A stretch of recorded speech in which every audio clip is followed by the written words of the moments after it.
it's cold out. All right, what are we doing? We have some tweaking to do. It'll be more fun once we get those things done, but this is actually fun. Oh, that's terrible. Hey, I'm Shane. It's day 8, and we're picking up where we left off by setting up our onboard PC to auto boot. We're also connecting and testing all 3 of our stepper motors, but we're quickly running into some problems. Today, we got it so that we can automatically run our PC, which runs the code that connects up to the stepper motor. We set it up so that if I unplug this and power that back up, the PC will automatically boot. You see that it automatically is booting. We're waiting for a form application to run, and that form application, once it runs, it'll allow us to control the stepper motors. So there, it's running, so now it's on. We just broke something. Oh, the arm broke. Okay, we just sheared. We literally sheared. So in here, we tapped a bolt in here, and we must have sheared that thing right off. So we're gonna have to take this off and figure out what happened. So we sheared off like 3 pins. It turned out the travel of this arm was too far, and we had it set at 60 degrees, so we backed off to 40 degrees. All right, and we're back in business. Our next step is to wire the PC directly to the cart power supply so that when we boot up the cart, the PC also boots automatically. We're using a DC to DC converter which draws power from the cart in order to power the computer. Without the converter, the voltage would be too high for the computer. With that set, we've removed the steering wheel and connected all 3 stepper motors in order to control steering, brake, and acceleration. Okay, this is the first full actuation test. So we know the brake works. That still works. So let's test the accelerator. Nice. The accelerator works. Sounds like it's got a little bit of breakout torque. That's kind of the problem, but it seems to work okay. And we'll test the steering. So, oh, you know what the problem is? We don't have enough steering angle. It looks like it's turning it, but we need to set the angle to have more travel. It only can turn like nothing. With a few adjustments, we're ready to back the cart out of the garage for a test drive. After a few minutes of driving, all is looking good, but we've discovered a problem. You gotta wait for the wheels to turn. Yeah, the steering is super unresponsive. Day 10 is here, and we've completed our initial testing of the complete by-wire system. A lot of this stuff is temporary. We're putting the stuff together very quickly in what I call like a Frankenstein version. We're piecing a bunch of stuff together. A lot of folks, when they design stuff, they spend a lot of time like getting every last detail together. I'd like to do that when you have time and a lot of money. It's actually much quicker to go try and fail on things and then go back and upgrade them. Man, it's cold out. All right, what are we doing? All right, so the wheels are really slow, and you have to almost push the accelerator all the way down to go back. I think the contacts are very old.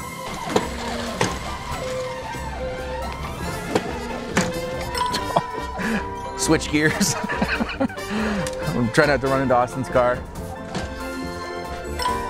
One thing that's difficult is, you know, trying to get yourself, you know, held into the seat. Last night I was kind of leaned back. If you can hold in, you can get better control of it.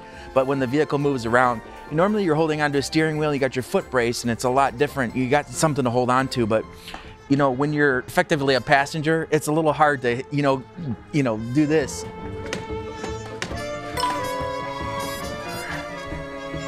And we could have actuated the gears, but we just felt like that was not really important right now.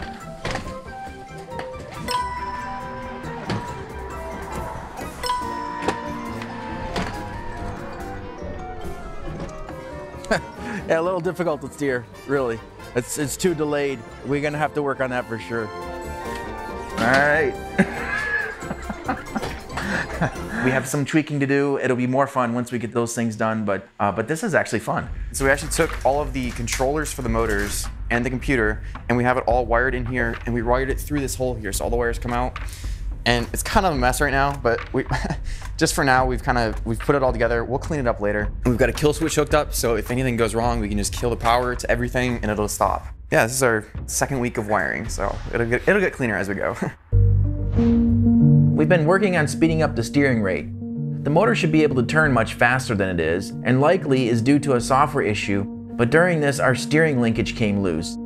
We also found out that we don't have enough torque for the steering rack, so we're ordering a gearbox that will provide more torque, but it won't be in for a few weeks. One of the difficult things, I think, is actually one of the most difficult things for this 100-day project so far. One of them is just getting the parts ordered. Almost every day I'm ordering something. We have UPS, USPS, Amazon, sometimes 2 Amazon trucks showing up every day. Some days I'm sitting here thinking, I didn't order anything, I need to order something. One of the concerns I have is not having the parts on hand, and some of the stuff you can't just go run the stores. Sometimes you order the thing and you get it, you realize this is the wrong part. I need to order something else, it's not gonna work. But that part of it is actually surprisingly really challenging. You know, sometimes we have a timeline of how we want things to go, but then things don't go exactly as planned. Think about it this way, if you want shade from a tree, you can't just plant a seed and expect there to be shade in the same season. In fact, it would take years of watering and waiting. But when it finally reaches maturity, it can provide shade for decades after you've put the initial care into it. Now, there are times it's a good idea to make adjustments if what you're doing isn't producing any results. But there are other times when you know you're on the right track, and it's those times you need to wait and water until you see the results. It takes faith to believe that something great is growing just beneath the surface. But I want to encourage you that the testing of your faith produces patience. And, well, we all can use a little patience throughout our life. If you let patience have its perfect work, you'll be perfect and complete, lacking nothing. And that's how we can become mature and strong individuals.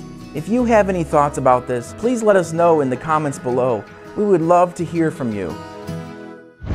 Brandon and Spencer are doing some preliminary work on the vehicle body design. This is a rough sketch. It doesn't really have any detail on it. It's got lights. So this is kind of just a visual of what the vehicle could look like. So what I'm trying to do is I'm trying to design more of a more detailed, kind of more appealing look. I'm sort of keeping some of the design cues that we have, just sort of changing it up a little bit. Basically, it's like a window that goes like all the way around so you can see anywhere you're looking. The cool thing about this program, I literally can take a picture of his drawings. And so he's got like a side view and a front view.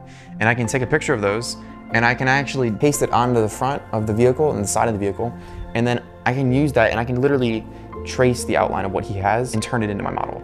So we actually modeled this based off of a golf cart. We're gonna take it apart and just take the bare bone structure of the frame. We also gotta figure out, okay, how are we gonna make that sure that that's strong, it's not gonna fall apart. It's gonna have enough room inside so that people can fit, that the seats, they are the right height. Before we go build it, it saves us a lot of time and a lot of money just to design it beforehand. And we can figure that all out on this program. And then you can kind of tweak it more and more to make it look more visually accurate. This is called Fusion 360. It's actually free for students and for hobbyists, which is really cool because it's a super powerful program.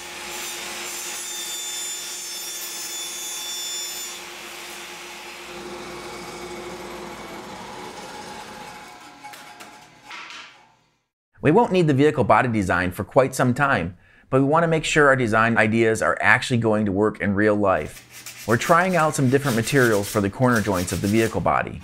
Our first challenge is to figure out how to join these pieces of acrylic in order to make our model. We're trying a few different glues, starting with some all-purpose adhesive. Next, we'll apply heat to our acrylic to bend it for a corner joint. We'll let our glue set for a moment before testing the durability of our joints. Snack test. Oh, that's terrible. This joint is, yeah. That was unexpected. We'll try a thicker piece of acrylic and we'll also heat the entire piece in order to reduce the stress within the material. We realized the thicker acrylic was stronger and heating the full piece of material did reduce some stress, but in the end we just needed a better process. It was too complicated and didn't have a very nice finish. We need a better way to join the pieces together, especially when we get to a larger and longer body. Also, our final body design will be made of polycarbonate, which can be cold formed, similar to steel or aluminum. That's different from the brittle acrylic we're currently testing. Next, we'll put aside the body design for a while and focus our efforts on improving the steering function, as well as implementing an ultrasonic sensor. We hope you'll subscribe. Thanks for watching.